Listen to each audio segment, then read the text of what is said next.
Hindi medium से देखा जाए तो फर्स्ट रैंक है मैम के, सिलेक्शन हुआ है एसडीएम के लिए।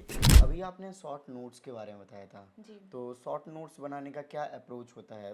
जैसे एक बुक है मैम, और जी। बुक काफ़ी बड़ी होती है, अब उसमें से समझ नहीं आता कि क्या नोट्स में लिखना चाहिए नहीं लिखना चाहिए। तो मेरा अप्रोच ये रहता था कि मैं जो है तैयारी पहले ही कर लेती थी, और जितनी भी बुक्स से मुझे रेफरेंस लेना होता था तो मैं उन सबको मिलाकर उनके जो की पॉइंट हैं, मतलब कि हमें 3-4 बुक्स, 3-4 जो सोर्सेस हैं उनका डेटा कलेक्ट करके उनके की पॉइंट ओनली ये प्री में हमको लिखने होते हैं। रिवीजन बहुत ज़्यादा इम्पोर्टेंट है, तो रिवीजन का क्या प्रोसेस था?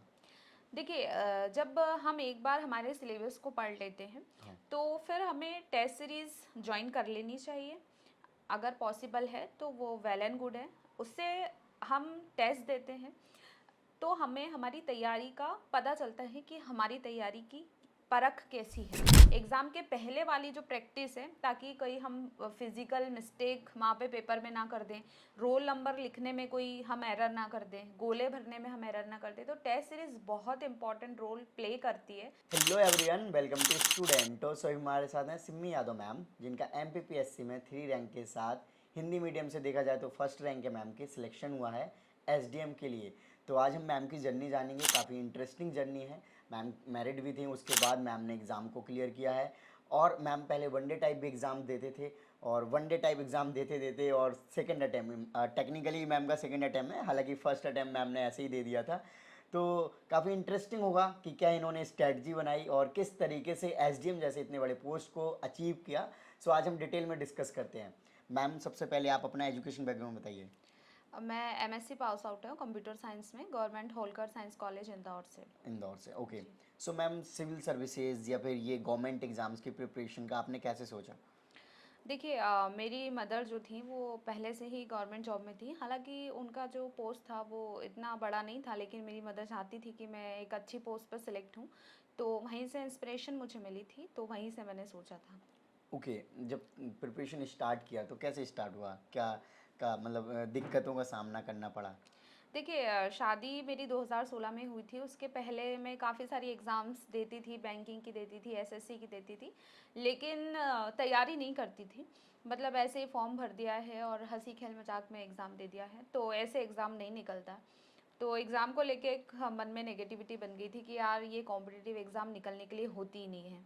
लेकिन फिर जब शादी हुई और उसके बाद में जब 2016 में शादी हुई थी, फिर 1-2 साल मैंने अपने घर फैमिली को टाइम दिया। फिर मेरे हस्बैंड से मैंने डिस्कस किया तो उन्होंने मुझे काफ़ी एप्रिशिएट किया, और मेरा काफ़ी साथ दिया उन्होंने। मेरे एकेडमिक्स बहुत अच्छे थे, तो फिर मैंने एकदम सिंसियर होके पढ़ाई स्टार्ट की। और जब पढ़ना स्टार्ट किया तो फिर मुझे ये लगा कि नहीं यार, पढ़ने से ही सिलेक्शन होता है, और फाइनली हुआ भी यही। ओके।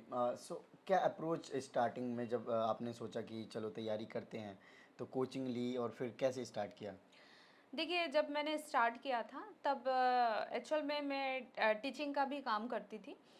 तो सारे बेसिक्स तो खैर मेरे क्लियर थे। हर सब्जेक्ट को लेकर एक स्टूडेंट का जब भी कोई प्रिपरेशन करते हैं एग्ज़ाम की, तो उनके बेसिक जो हैं वो क्लियर होना चाहिए। जी।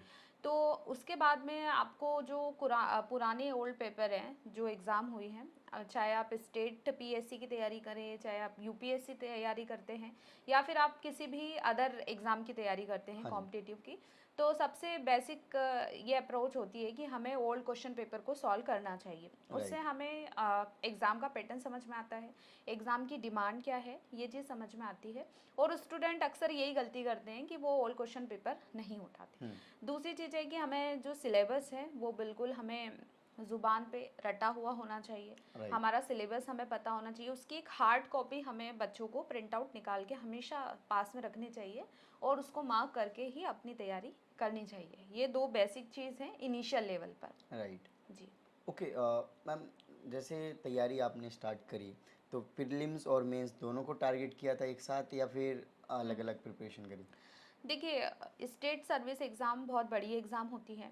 अगर कुछ स्टूडेंट प्री निकाल लेते हैं और फिर मेंस के लिए मतलब मुश्किल से उन्हें 3 से 4 महीने मिलते हैं। तो अगर वो मेंस और प्री को साथ में लेकर तैयारी नहीं करते हैं, तो उनके साथ प्रॉब्लम हो सकती है, मेंस नहीं निकलता है। तो ये रहता है कि हमें प्री और मेंस की साथ में तैयारी करनी चाहिए। स्टार्टिंग में हमें 50-50 का रेशो रखना चाहिए, लेकिन जब हमारी प्री एग्ज़ाम आने वाली रहती है तब हम 70-30 का रेशो रखें। फिर जब हमारी प्री आ ही गई है, अब एग्ज़ाम के 2 महीने बचे हैं, जैसे एमपी के संदर्भ में बात करूँ तो अभी प्री जो है वो होने वाला है। तो हार्डली 2 मंथ का टाइम है, तो हमें फिर प्री पे ज़्यादा पूरा 100% फोकस करना चाहिए। तो ये अप्रोच रखनी ओके, चाहिए। अभी जो प्री होने वाला है तो उन स्टूडेंट्स को आप क्या सजेशन दोगे, कैसे करना चाहिए प्रीलिम्स? देखिए, वो स्टूडेंट अभी जो टाइम है एग्ज़ाम से 2 महीने पहले का, वो ये माना जाता है कि एक स्टूडेंट अपना पूरा रिवीजन करेगा और रिवीजन करने के बाद में वो पूरा जो क्वेश्चंस हैं उनको सॉल्व करेंगे। दैट मीन्स कि वो आपके जो टेस्ट पेपर है उनको सॉल्व करेंगे ज़्यादा से ज़्यादा, तो उनको बेनिफिशियल होगा डेफिनेटली। राइट। मैम, टेस्ट जो आप बोल रहे हैं, मॉक टेस्ट प्रीलिम्स के लिए, तो इनकी सही अप्रोच क्या होनी चाहिए? जैसे मान लो किसी के कम मार्क्स आ रहे हैं, या तो ये भी हो सकता है कि सिलेबस पूरा कंप्लीट कर लें तभी टेस्ट में जाएं, तभी मार्क्स अच्छे आ सकते हैं, क्योंकि अगर आपने सिलेबस ही पूरा नहीं किया, मॉक दे रहे हो तो कम मार्क्स आएंगे, डिमोटिवेट भी हो सकते हैं। बिल्कुल, बिल्कुल।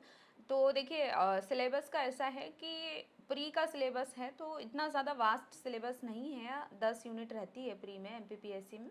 तो आप आराम से उसको पहले पढ़ें और पढ़ने के बाद ही आप टेस्ट सीरीज़ जॉइन करें। तो इससे आपका कॉन्फिडेंस बूस्ट होता है और आपको अगर एवरेज नंबर स्टार्टिंग में आ रहे हैं तो वो धीरे-धीरे जब आप प्रैक्टिस करते जाते हैं तो नंबर इंक्रीज़ हो जाते हैं। लेकिन अगर आप बिना पढ़े देते हैं तो डेफ़िनेटली कि आपको नंबर कम आएँगे और उससे आप डीमोटिवेट होंगे। तो आपको पढ़ के ही देना चाहिए। Right ma'am. जैसे इनकी बुक्स की बात करें तो मैम कौन कौन सी इंपॉर्टेंट बुक्स एमपीपीएससी जैसे एग्ज़ाम्स को रखनी चाहिए? देखिए एमपीपीएससी में हर यूनिट के लिए हमारे पास में हर बुक है। जैसे हिस्ट्री वगैरह है तो हम मॉडर्न की बुक ले सकते हैं। अगर इकोनॉमी है तो हम रमेश सिंह की बुक ले सकते हैं। पॉलिटी हम लक्ष्मीकांत में से पढ़ सकते हैं। ये सब स्टैंडर्ड बुक हैं, लेकिन एग्ज़ाम टाइम पे हम इन बुक्स को नहीं प्रेफर करते। एग्ज़ाम जब हम पीएससी की तैयारी स्टार्ट करते हैं तब हम इन स्टैंडर्ड बुक्स को फॉलो करते हैं और फिर हमको इन स्टैंडर्ड बुक्स में से हमारे नोट्स जो हैं वो बनाना होते हैं, जो एग्ज़ाम टाइम पीरियड पर हमारे काम आते हैं फास्ट रिवीजन के लिए।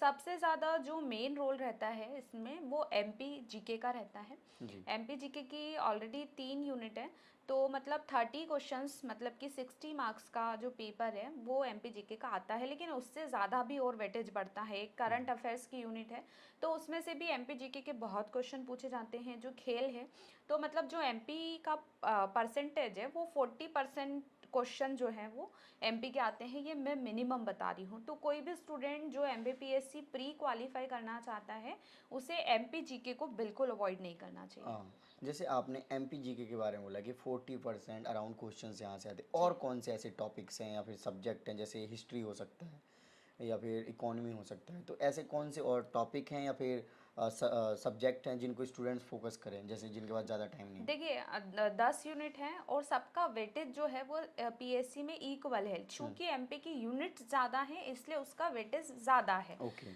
ठीक है, इसके अलावा आप करंट अफेयर्स अवॉइड करके ना जाएं पेपर में। आप कंप्यूटर जो इंफॉर्मेशन टेक्नोलॉजी है उसको पढ़ के जाएं। इसके अलावा एमपी के जो खेल पुरस्कार हैं और जो खेल के जितने भी पुरस्कार दिए जाते हैं, चाहे वो आपके सेंट्रल लेवल पर हो चाहे स्टेट लेवल पर हो, एमपी के संदर्भ में वो सारी चीज़ें आपको पढ़ना चाहिए। यूनिट 10 में आयोग है, उससे हर बार जो है वो क्वेश्चंस आते हैं, तो ये सारी चीज़ें आप पढ़ते हैं। फिर इसके अलावा कुछ बेसिक क्वेश्चंस भी आते हैं जैसे कि ज्योग्राफी, पॉलिटी, हिस्ट्री। तो ये सारे बेसिक सब्जेक्ट भी हमें पता होना चाहिए और इनको भी हमको रेडी करके रखना चाहिए। ओके, अभी आपने शॉर्ट नोट्स के बारे में बताया था, जी। तो शॉर्ट नोट्स बनाने का क्या अप्रोच होता है? जैसे एक बुक है मैम, और जी। बुक काफ़ी बड़ी होती है, अब उसमें से समझ नहीं आता कि क्या नोट्स में लिखना चाहिए, नहीं लिखना चाहिए। देखिए जब भी एक स्टूडेंट किसी बुक में से पढ़ता है तो चूंकि कंपटीशन बहुत है और ये हमारा कोई स्कूल या कॉलेज का पेपर नहीं है जो एक किताब पढ़ी और हमारा काम हो गया। हमें कम से कम 2 से 3 बुक कई बार प्रेफर करनी होती है। इसके अलावा भी हमें बहुत सारी इन्फॉर्मेशन या तो फिर हमें इंटरनेट के प्रयोग के माध्यम से जुटानी पड़ती है। तो मेरा अप्रोच ये रहता था कि मैं जो है तैयारी पहले ही कर लेती थी और जितनी भी बुक्स से मुझे रेफरेंस लेना होता था तो मैं उन सबको मिलाकर उनके जो की पॉइंट हैं, अगर मान लीजिए कि मैं मध्य प्रदेश की मृदा पढ़ रही हूँ और उसमें मैंने एक बुक से सारा टॉपिक उसको अंडरलाइन कर लिया है, जो मुझे लग रहा है चूँकि मैं ओल्ड क्वेश्चन पेपर छुड़ा चुकी हूँ तो मुझे ये पता है कि इस टाइप के क्वेश्चंस आते हैं। अब मुझे ऐसा लगने लगा कि यार इस बुक में कुछ मिसिंग है, तो फिर मैं दूसरी बुक का रेफरेंस लेकर के और उसके भी पॉइंट को अपने नोट्स में नोट करती थी। मतलब कि हमें 3-4 बुक्स, 3-4 जो सोर्सेस हैं उनका डेटा कलेक्ट करके उनके की पॉइंट ओनली ये प्री में हमको लिखने होते हैं। चूँकि प्री में आपको सिर्फ ऑब्जेक्टिव क्वेश्चंस लगाना है, कोई थ्योरी पेपर, रिटन पेपर होता नहीं है, तो सिर्फ आपको वन लाइनर फैक्ट के जैसा ये सारी चीज़ें लिखनी होती हैं। ओके मैम, रिवीजन बहुत ज़्यादा इम्पोर्टेंट है, तो रिवीजन का क्या प्रोसेस था? देखिए जब हम एक बार हमारे सिलेबस को पढ़ लेते हैं हाँ। तो फिर हमें टेस्ट सीरीज़ ज्वाइन कर लेनी चाहिए। अगर पॉसिबल है तो वो वेल एंड गुड है। उससे हम टेस्ट देते हैं तो हमें हमारी तैयारी का पता चलता है कि हमारी तैयारी की परख कैसी है। जी। जब हमें टेस्ट सीरीज़ में मार्क्स आते हैं, कई बार हमें मार्क्स कम आते हैं, कई बार हमें कन्फ्यूज़न होता है और जो क्वेश्चन हम घर पर पढ़ के गए थे वो भी हम गलत लगा कर आ जाते हैं। तो एक जी। एग्ज़ाम का माहौल हमको वहाँ पे मिलता है और एक हमारी एग्ज़ाम के पहले वाली जो प्रैक्टिस है, ताकि कोई हम फिज़िकल मिस्टेक वहाँ पे पेपर में ना कर दें, रोल नंबर लिखने में कोई हम एरर ना कर दें, गोले भरने में हम एरर ना कर दें। तो टेस्ट सीरीज़ बहुत इंपॉर्टेंट रोल प्ले करती है आपके रिवीजन में भी और आपकी एग्ज़ाम की प्रिपरेशन में भी। ओके मैम, जैसे कि आप मैरिड भी हैं तो फैमिली का भी काम रहता होगा या फिर प्रोग्राम्स होते हैं फैमिली में, तो इन सब में पढ़ाई हैम्पर होती है? अगर होती थी तो कैसे आप टाइम शेड्यूल को मैनेज करते? देखिए जब पीएससी की तैयारी मैंने स्टार्ट की थी तो चूँकि मैंने आपको पहले भी बताया कि पहले भी बहुत सारी एग्ज़ाम्स के फॉर्म में भरती थी, लेकिन यही था कि पढ़ाई भी चल रही है और दुनियादारी के काम भी चल रहे हैं, तो ऐसे में सिलेक्शन नहीं होता है। वो ज़माने अब गए जब आपकी तुक्के में एग्ज़ाम निकला करती थी। अब हमें रियल में पढ़ना पड़ेगा क्योंकि कंपटीशन बहुत टफ है। तो मुझे ये बात तो समझ में आ ही गई थी कि बिना पढ़े तो कुछ भी हासिल नहीं होने वाला। तो मैंने प्रॉपर टाइम मैनेजमेंट किया, अपने घर के कामों से जल्दी अर्ली मॉर्निंग फ्री होकर मैं पढ़ती थी। जब मैंने स्टार्ट किया तब मैं केवल 6 घंटे पढ़ती थी, लेकिन फिर मैंने उसको जो है धीरे-धीरे अपने स्टडी टाइम को बढ़ाया, 6 से उसको 8 घंटे लाई, 8 से 10 घंटे लाई और एग्ज़ाम टाइम में वो जो टाइम था वो 12-12, 14-14 घंटे भी जाता था। और एग्ज़ाम टाइम में पढ़ने के अलावा सारे काम छोड़ दिए थे, क्योंकि अगर आप फ़ोकस नहीं हो आपकी तैयारी के लिए तो फिर कहीं न कहीं जो रिज़ल्ट है वो आपके अनुकूल नहीं आता है। तो ये एक स्टूडेंट को समझना चाहिए। वो बहुत ही लकी स्टूडेंट होते हैं जो दूसरा काम करने के साथ-साथ अपनी पढ़ाई कर लेते हैं और उनका रेशो भी बहुत कम है। तो अगर हमको एक बार में सेलेक्ट होना है तो हम एक ही बार में अपना 100% दें ताकि हम सेलेक्ट हो जाएँ। Right ma'am.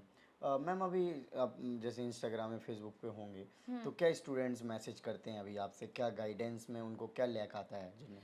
देखिए जो स्टूडेंट हैं जब बहुत अच्छे से इंस्पायर होते हैं कि उनकी आंखों के सामने, और जैसे मैं तो हमेशा से इस फील्ड से जुड़ी थी, तो बहुत इंस्पायर होते हैं और उनका क्वेश्चन यही रहता है कि मतलब कि मैम आप सेलेक्ट हो गए तो आपने कहाँ से पढ़ा। और जैसा कि मैंने आपको बताया कि मैं 3-4 जगह से कॉलेप्स करके और फिर नोट्स प्रिपेयर करके बनाती थी ताकि एग्ज़ाम टाइम में मुझे 4 बुक में से नहीं पढ़ना पड़े और मेरा फास्ट रिवीजन हो। तो बच्चे ज़्यादातर स्टडी मटेरियल के बारे में मुझसे पूछते हैं और स्ट्रेटेजी क्या है, टाइम मैनेजमेंट क्या है, उसके बारे में पूछते हैं। ओके मैम, अभी आपकी एक बुक भी आने वाली है आपने बताया था, जी, जी। तो वो किसके लिए है? देखिए वो जो बुक है वो एमपी की जो भी कॉम्पिटिटिव एग्ज़ाम है उसकी तैयारी करने वाले हर परीक्षार्थी के लिए है और उस बुक का नाम भी है मध्य प्रदेश परीक्षार्थी सामान्य ज्ञान, जो कि हर स्टूडेंट की हेल्प करने वाली है, क्योंकि उसका नाम एमपी परीक्षार्थी है, मध्य प्रदेश परीक्षार्थी सामान्य ज्ञान। मैंने खुद ने अपने हैंड रिटन जो नोट्स हैं उनको उस बुक में ट्रांसफ़ॉर्म किया है ताकि किसी भी स्टूडेंट को एटलीस्ट जब वो एमपी का सब्जेक्ट पढ़ता हाँ। है और वो एमपी की किसी कॉम्पिटिटिव एग्ज़ाम की तैयारी कर रहा है, चाहे वो एमपीपीएससी हो, चाहे वो एमपी कांस्टेबल हो, एमपी एसआई हो या फिर व्यापम के द्वारा ली जाने वाली कोई अदर एग्ज़ाम हो, तो सारे कंटेंट उसको एक बुक में मिले उसमें हमने प्रीवियस ईयर के क्वेश्चंस डाले हैं हर एग्ज़ाम्स के। तो एक स्टूडेंट को एक ही जगह पर सारा डेटा मिले एमपी के बारे में और ऑथेंटिक डेटा मिले, और मैं भी उन्हीं नोट्स को पढ़कर सिलेक्ट हुई हूँ। तो बच्चे भी एक ही बार में सिलेक्शन चाहते हैं, तो ऐसी कोशिश है मेरी, और बच्चों की डिमांड पर हम वो बुक लेकर बहुत जल्द आ रहे हैं। ओके, सो लास्ट में मैम कोई मैसेज देना चाहेंगे फ्यूचर एस्पिरेंट्स को? मैं यही मैसेज देना चाहूँगी कि जितने भी विद्यार्थी हैं जो कि किसी ना किसी कॉम्पिटिटिव एग्ज़ाम की तैयारी कर रहे हैं, आप लोग बिल्कुल फोकस होकर तैयारी कीजिए, बहुत ईमानदारी के साथ तैयारी कीजिए, क्योंकि जब आप किसी चीज़ को बहुत शिद्दत से चाहते हैं और बहुत ईमानदारी के साथ आप वो काम करते हैं, तो आप ज़रूर सक्सेस होते हैं। आप परिणाम के बारे में मत सोचिए कि वो कैसा होगा, बस आप प्रयास करते जाइए और उसके बारे में, उसको अच्छा बनाने के बारे में सोचिए, तो डेफ़िनेटली आपका जो रिज़ल्ट है वो बेहतरीन होगा। जैसा कि मेरा रिज़ल्ट था, बहुत ही बेहतरीन था, मैंने एक्सपेक्ट नहीं किया था। तो जब हम संघर्ष बहुत कर लेते हैं ना, तो हमारा रिज़ल्ट भी उतना ही मज़ा हमें ला देता है। तो हर स्टूडेंट को यही मैसेज देना चाहूँगी, all the best for your future, be confident. Okay, thank you so much ma'am. Thank you so much. Okay, so friends, आपने देखा कि मैम ने अपने ओवरऑल एक्सपीरियंस को शेयर किया। सो आई होप आपको वीडियो अच्छी लगी होगी, तो इस वीडियो को लाइक करें। अभी तक आपने चैनल को सब्सक्राइब नहीं किया, चैनल को सब्सक्राइब कर लीजिए। जय हिंद।